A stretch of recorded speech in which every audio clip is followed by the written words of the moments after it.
Next laban ko, hopefully soon, lalaban na sa akin yung mga big fight. Keep me sa akin.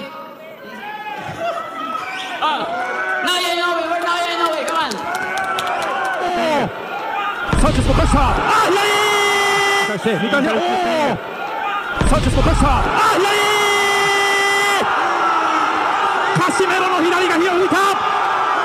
2度目に匹敵するものを見せなくてはいけない両者、ジョン・リエル・カシメロ VS サウル・チャンス・サンチェス。10回戦が始まりました。まずは第1ラウンド、カシメロのコンディションも心配されるんですけれども、さあ、いきなりいった、ぐらついた、しかし右を入れた、手をついたか、どうだ、ダウンか、ダウンです。チェスもいいカウンターあったんですけどね、勝った後に。いや、さすがカシメロ、こういう記録ありますね。いきなりだ、まだ30秒経っていません。まずはダウンを奪ったのはジョン・リエル・カシメロ。なんとかちょっと手を思わずついてしまったというようなことになりましたサンチェス。ただカシメロはかなりかかっています。サンチェスの方はランキング、世界ランキング入りはしているんですけれども、こちらはバンタム級でのランキング入りということで、階級で言いますと岩瀬さん、重いんですよね。そうですね。この辺りはまたこちらのコンディションもどうかというのが気になります。いや、しかしカシメロの方はキレありますね。やはり序盤強いですね、カシメロ。いきなりダウンが奪われました。ただそこからサンチェスの方もいいパンチを返しました。ちょっとこれは目が離せません。なっちゃう。ジャブ、ここで左フック。これサンチェスこれ得意なんですよ。もうためを作らずに左フックうまく打ち込めるんですよね。今度はボディに打ち込んでいくカシメロ。少しフェイントを入れましたサンチェス。そこに対して2回目、サンチェスのプレッシャー、カシメロの左が火を吹いた。2度目のダウン。サンチェス立ち上がれるか、うなずいた。立ち上がりました。残りは1分。さあカシメロが来るか、仕留めに来る。サンチェスしのげるか、ポーズ一方か、いや返す、いいですね、返している。そこに打ち込んでいくサンチェス。いやカシメロが集めていく。左が入った。ちょっとサンチェス力ないですね。ただタイミング合ってますよ、左フック。右から残りは40秒。少し落ち着くか。いやまだ効いている、今のクリンチャーサンチェスうまかったですね。2度目のダウンは思い切り効かされました。残りは30秒。左を返した。合わせにいってますね。カシメロがまた来た。ポーランドどうでしょう、しのげるか。止めた。終わった。 Dagdag pa sa ating mga balita. Sanchez mo pressure. May ilan din katanungan ng ESPN na sinagot niya patungkol kay former 3 World Division Champion Cuadro Alas Angas ng Pinas John Riel Casimero. Makikita din sa comment section ng video na ibinahagi ng Top Rank Promotion, ay binawa ng samot-saring komento na naglalaman ng labanan niya si John Riel Casimero. Ayon sa mga komento ng karamihan ay gusto nila makita na labanan ni Naoya Inoue itong kababayan natin na si John Riel Casimero. Ayaw nilang magaganap kung sakaling maglaban man ang dalawa sa bulwark ni Naoya Inoue ang bansang Japan. Gusto kasi ng karamihan ay labanan niya itong si John Riel Casimero sa bansang Amerika or bansang Saudi Arabia. Talunin niya daw si John Riel Casimero para masabi talaga na siya ang best pound-for-pound fighter. Dagdag pa ay malakas lang daw itong si Naoya Inoue sa kanyang bansa. Matagal na kasi hinamon ni Cuadro Alas John Riel Casimero itong si Naoya Inoue. Na kinaiinisan niya at sinabihan itong si John Riel Casimero na maliit na payaso lang daw ang tingin niya dito. Ayon sa Japanese media, ikatlo sa John Riel Casimero sa pinagpipilian na gusto niyang makalaban sa 122. Gusto na rin daw labanan ni Naoya Inoue itong si Cuadro Alas Angas ng Pinas John Riel Casimero. Ngunit nakadepende daw ngayon sa paparating niyang laban kung maipapanalo ni Cuadro Alas Angas ng Pinas ang kanyang laban ngayon paparating na October 13, 2024 na kontra Saul Sanchez. Marami naman mga fans ang nagsasabi na takot talaga itong tinaguri ang halimaw ng Japan kay Cuadro Alas Angas ng Pinas John Riel Casimero. Simula kasi 2018 ay hindi pa ito natatalo si John Riel Casimero, hanggang sa ngayon taon kasalukuyan. Kabilang sa kanyang panalo sa naging previous na mga laban. Tinalo niya si Filipas Netemboa by a unanimous decision. Tinalo niya din si Raya Akaho by a second round knockouts. At Yakinori Uguni na naging resulta lang ng tabla. Ngunit marami ang nakapansin sa laban Yakinori Uguni kontra John Riel Casimero. Naluto ang laban dahil isang maliit lang na sugat ang natamo ni Yakinori Uguni, ay bigla nagdesisyon na itigil na ang laban, kaya marami ang nakapansin na luto ang laban na iyon. Dumako naman tayo sa iba pang mga balita.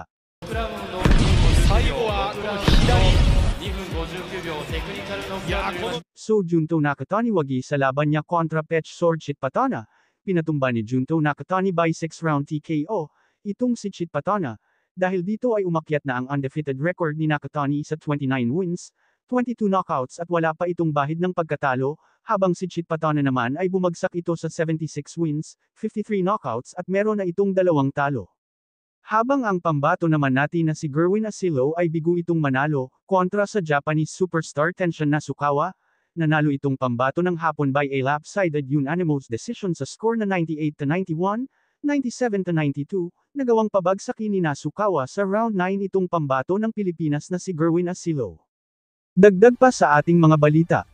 So Takuma Inoue, kapatid ni current undisputed and 4 World Division Champion Naoya Inoue, ay nagmukha lang itong challenger at hindi champion, dahil sa katatapos lang na laban niya kontra sa undefeated challenger na si Seiya Tsutsumi, dahil halos hindi ito makasagot sa mga suntok ng challenger na si Seiya Tsutsumi.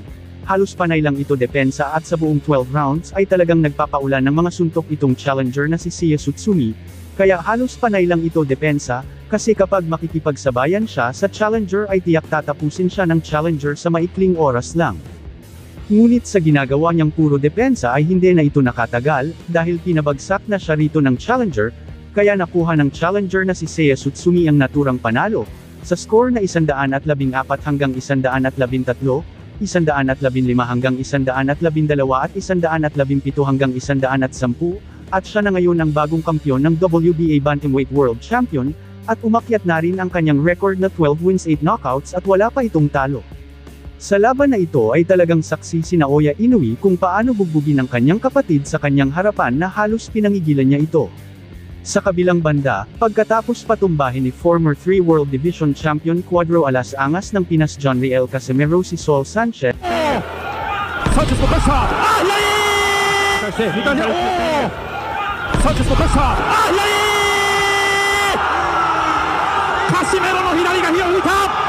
Ay tila nawala na ang mga haters nito na nagdadadakdak sa social media, na panay gawa ng vlog tungkol sa kisyo mahina, matanda, mataba, at iba pang mga hindi kaaya-ayang mga kwento tungkol sa ating pambato na si John Riel Casimero, kaya mga haters ni Casimero dyan nasaan na kayo, bakit nanahimik na kayo?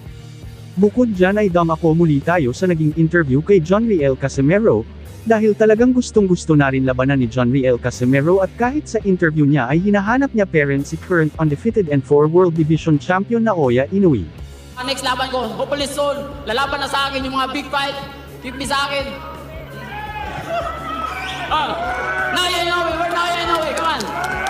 Kung inyong maalala na gusto itong labanan ni Junto Nakatani si Takuma Inoue, ay tila nagbago ang isip nito dahil sa pagkatalo ni Takuma Inoue kay Seiya Tsutsumi ay balak nang hindi unahin ni Junto Nakatani labanan itong si Takuma Inoue, bagkus ay gusto na niyang labanan itong si Tsutsumi at pagkatapos niya kay Tsutsumi ay isusunod daw niya itong si current undefeated and 4 World Division Champion Naoya Inoue.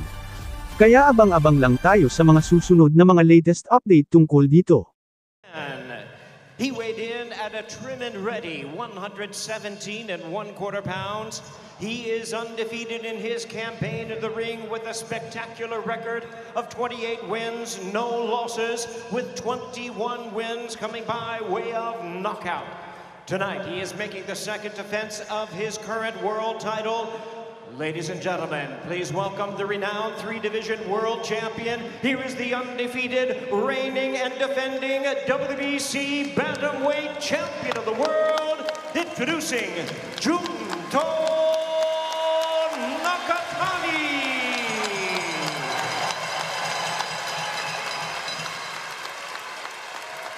And his opponent across the ring is the challenger, fighting out of the blue corner, wearing black trunks with gold trim. Joining us from Roy Et, Thailand, He weighed in at 117 3/4 pounds. His record stands at 75 wins with only 1 defeat and 53 wins coming by way of knockout. He is the current holder of the WBC Asian Bantamweight title. Tonight, he is making his second attempt at a world title. Ladies and gentlemen, please welcome the Southpaw challenger, the WBC #1 ranked bantamweight contender, introducing Petsor Chipatana. Once again, our referee in charge now to give instructions is Lawrence Cole. This is good, all right? Good luck, come out there.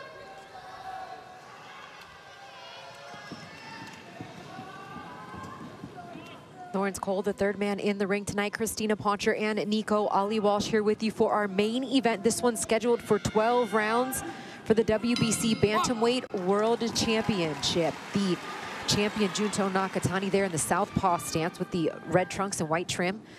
Chipatana, the challenger tonight in the all black.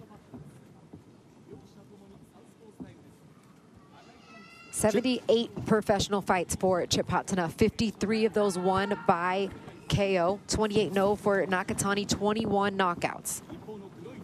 And that's a pretty impressive record, even though they were all really in Thailand. Yeah, definitely an inflated record there for the Thai fighter. And, you know, he's got some decent skills, some decent power. Also a southpaw, so the battle of two southpaws here. This is second fight outside of his native Thailand, and Junto Nakatani tonight will be looking to show that there's levels to this game, particularly at the championship level, where perhaps he can make a statement tonight. He's had 9 stoppages in his last 11 fights. Most people think he will get another one tonight, looking at the pre-fight predictions and odds. I know they're filling out right now, and they're kind of seeing each other's rhythm this round. But Chipatana, to win tonight, he's going to have to use pressure and aggression.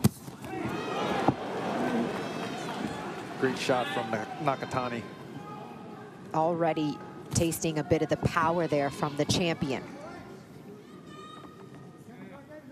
And that power will throw anyone off their game plan.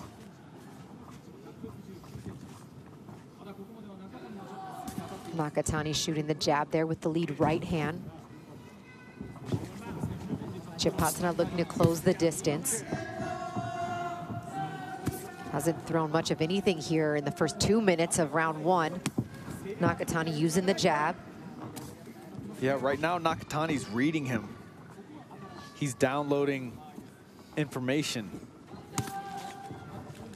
Nakatani did score a first-round knockout in his last outing against Vincent Astrolabio with a beautiful shot to the body. He's got great body work consistently. 30 seconds left here in round 1.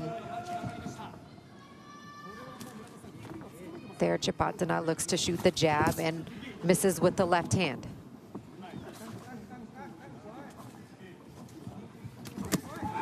Left hand lands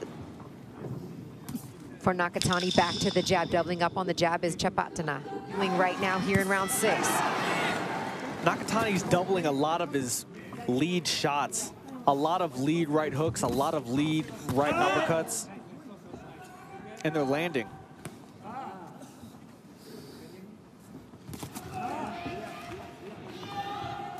Oh, nice counter shot with a big left hand for Nakatani. Beautiful work here as he's pouring it on, and down goes Chipatana here in round 6. This is when he smells blood. Will Chipatana get up? He will. He marches forward. We're gonna see Nakatani right now. This is what I was talking about. He looks over to Rudy Hernandez and continues to pour on the punches. Chipatana doing his best to try to stay in this fight. Under a minute left to work here in round 6. Nakatani takes a step back. He's being calculated. Patient, Nakatani. Again, some solid work there with the right hand. Chetpatna doing his best. Looks like he's recovered fairly well from the knockdown. 20 seconds left here in round 6. It looks like Nakatani's looking for that overhand left again. A bit off balance there, and just a strong combination of punches landed once again for Nakatani. Oh, that was a big shot right there. Beautiful left hand. Oh, the fight's over. 2 knockdowns, the fight is over. Just a monster, heavy hitter. 3 consecutive stoppage victories at 118 pounds, and Junto Nakatani remains undefeated, defending his WBC bantamweight crown tonight. Amazing, amazing performance. Like I said, he smelt blood and got straight after it. I mean, Chetpatna too tried to be game, tried to answer back with some punches, but left himself standing right in front of Junto Nakatani. All it takes is one. He landed that just a beautiful left. It looked like an overhand left as Chetpatna was falling in. It was a perfectly timed counter for that first knockdown. And that's the first stoppage loss in the career, the 70, now 8-fight career of Petsor Chetpatna, and Junto Nakatani is an absolute force. I mean, that power is so real. That's 29 wins, 22 by knockout, and you can really tell how much that he's come into his own now at bantamweight. This is his weight. Ladies and gentlemen, we have the time of 2 minutes, 59 seconds at round number 6. Our referee in charge, Lawrence Cole, stops the contest. He is the winner by way of technical knockout, still undefeated, and still the WBC Bantamweight Champion of the World, Junto. I'm about to go off like a weapon, fuel to the top, got a filled up engine. So ayon sa ating napag-alaman ay nagtamo daw itong si Saul Sanchez ng matinding pinsala, na kung saan ay mailan ulit daw ito nahilo. Pagkatapos ng kanilang laban sa ating kababayan na si former 3 World Division Champion Cuadro Alas Angas ng Pinas John Riel Casimero, na ginanap ngayong araw October 13, 2024 sa bansang Japan. Dahil sa pangyayaring ito ay aktong nasasaksihan ng ilang fans at Team Sanchez ang pangyayaring ito, at para na rin ito sa kaligtasan ni Saul Sanchez, ay nagsalang ito sa iba't ibang mga test para masiguro na ito ay ligtas. Dahil napakadelikado sa isang boksingero ang mahilo, lalong-lalo nakakatapos lang ng laban niya sa former 3 World Division Champion Cuadro Alas Angas ng Pinas John Riel Casimero. Dahil sa pangyayaring ito ay inaasahan na rin ng mga boxing expert dahil halos solid ang tama ni Saul Sanchez kontra John Riel Casimero, magmula sa umpisa ng round 1, hanggang sa kalagitnaan ito ay puro solid ang natatanggap niyang suntok dito. Sanchez のカッサー、あ、左返して2回目、サンチェスのカッサー、あ、左カシメロの左が拾う。 Kaya hindi rin ito katakataka na maapektuhan ang kanyang utak at maalog ito dahil sa sobrang lakas ng impact ng suntok ni former 3 World Division Champion Cuadro Alas Angas ng Pinas John Riel Casimero. At isa sa mga sintomas nito ay ang pagkahilo. Ang pinsala sa utak ay isang napakalaking alalahanin sa isang combat sport tulad ng boxing, kung saan ang mga boksingero ay nasusuntok ng todo sa mukha. Si Saul Sanchez na nagkaroon ng pinsala sa laban kontra John Riel Casimero, ay under observation pa hanggang sa ngayon. Para naman sa kababayan nating si former 3 World Division Champion Cuadro Alas Angas ng Pinas John Riel Casimero, congratulations, at binigyan mo na naman ng isang karangalan ng bansang sinilangan ang bansang Pilipinas. At sa mga haters naman ni John Riel Casimero, ay puro mali ang mga sinasabi ninyo na isang mahina na nilalang itong si Cuadro Alas John Riel Casimero. Siguro kita nyo naman sa laban niya kontra Saul Sanchez kung gaano ito kalakas. At sa mga solid Casimero fanatics at solid Casimero supporters, congratulations, God bless us. Sanchez のカッサー、あ、左返して2回目、サンチェスのカッサー、あ、左まずは第1ラウンド、カシメロのコンディションも心配されるんですけれども、さあ、いきなりいった、ぐらついた、しかし右を入れた。手をついたか、どうだ。 Dagdag pa sa ating mga balita.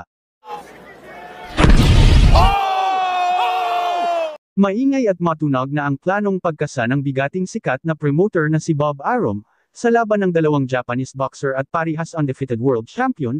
Ito ay sina current undisputed N4 World Division Champion Naoya Inoue at current WBC World Bantamweight Champion Junto Nakatani. Ayon dito sa current WBC World Champion na si Junto Nakatani ay talagang nakahanay at nakaplano na talaga ang paglaban niya sa current undisputed N4 World Division Champion na si Naoya Inoue aka the Japanese Monster. Ngunit bago niya kakalabanin si Naoya Inoue, ay uunahin niya muna ang kapatid nito na si current WBA Bantamweight Champion Takuma Inoue sa isang unification fight. Alam naman ng karamihan na sa dugo talaga ng magkapatid na Inoue ang isang magaling at malakas na boksingero, at aminado naman itong si Junto Nakatani na talagang totoo na malakas ang magkapatid na ito, ngunit susubukan pa rin ni Junto Nakatani ang kanilang mga lakas sa pamamagitan ng paglaban niya dito. Pagkatapos niya talunin si Takuma Inoue, kapatid ni Naoya Inoue ay isusunod niya itong si Naoya Inoue at Jonriel Casimero. Ayon kay Nakatani ay gusto niya rin makalaban si Cuadro Alas Angas ng Pinas Jonriel Casimero, dahil gustong-gusto niya talaga mangbagbog ng mga boksingerong maangas sa ibabaw ng boxing ring. Aminado din dito si Junto Nakatani na isang malakas na nilalang itong si Jonriel Casimero, ngunit wala namang masama daw kung susubukan niya ang lakas nito. Dahil tulad sa rason niya na gusto niya makalaban ang Inoue brothers ay ganun din ang rason niya sa paglaban niya sa angas ng Pinas Jonriel Casimero. Sa kasalukuyan ay napakaabala itong si Junto Nakatani sa kanyang mga training, bilang paghahanda sa paparating niyang laban na magaganap sa bansang Japan ngayong October 14, 2024, ang laban ay isang world title defense. Dedepensahan ni Junto Nakatani ang kanyang hawak na titulo laban kay Tasana sa lapat ng bansang Thailand na may tala na 76 wins, 53 dito ay tinalo niya sa pamamagitan ng knockouts, at may isang talo. Marami din kasing naniniwala sa lakas nitong si Junto Nakatani at makakapagbigay ng unang pagkatalo dito sa tinaguriang The Japanese Monster Naoya Inoue.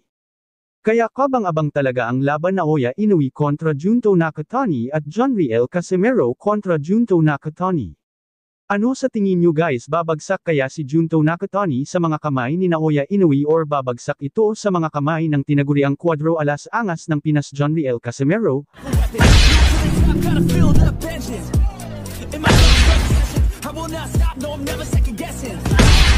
Dagdag pa sa ating mga balita. So pagkatapos nga tibagin ni WBC Bantamweight World Champion na si Junto Nakatani. Sa round 1, itong si Vincent De Acero Astrolabio, ay tila naging daan ito para itong si Junto Nakatani ang nakahanay na naman na gusto makalaban ni former 3 World Division Champion, Cuadro Alas Angas ng Pinas Jonriel Casimero, dahil alam naman ng karamihan na ang laban ni Naoya Inoue versus Jonriel Casimero ay medyo malabo na mangyari, dahil talagang hindi pinapansin ni Naoya Inoue itong si Cuadro Alas Angas ng Pinas Jonriel Casimero kahit ano pa ang gawin niyang pagpapapansin dito. Ngunit ang labanan Jonriel Casimero versus Junto Nakatani, ay sobrang laki ng pag-asa na maikasa ito. Dahil kung itong si Jonriel Casimero, ay magiging champion sa 122-pound Super Bantamweight Division, kung sakaling iwanan na ni Naoya Inoue ang kanyang titulo na hawak sa Super Bantamweight Division, ay pwede nang upuan ni Jonriel Casimero ang division sa oras na umakyat na ng timbang itong si Naoya Inoue. Sa bagong henerasyon kasi ngayon guys ay ang mga bagong titulo ang pinagbabasihan sa laban, in short hindi kalalabanan ng mga Hapon, kung hindi ikaw ang mandatory challenger. Uhaw na uhaw kasi ang mga Hapon pagdating sa titulo. Kaya kung si Jonriel Casimero ang maging champion sa naturang division ay tiyak may pag-asa itong si Jonriel Casimero makalaban si Junto Nakatani. Kakayanin kaya ni former 3 World Division Champion Cuadro Alas Angas ng Pinas itong si Junto Nakatani? Halina't panoorin natin sabay-sabay ang mga knockout highlights ni Junto Nakatani, kung gaano nga ba kalakas ito. Head right now. Doubles up the uppercut and then goes with a knockdown, scored with a right uppercut. Oh! A straight left hand. Oh!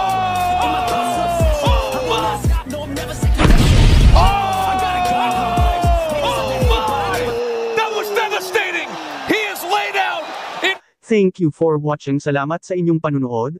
This is Wins World TV, saying peace, love and good vibes lang tayo lagi. Okay, alright.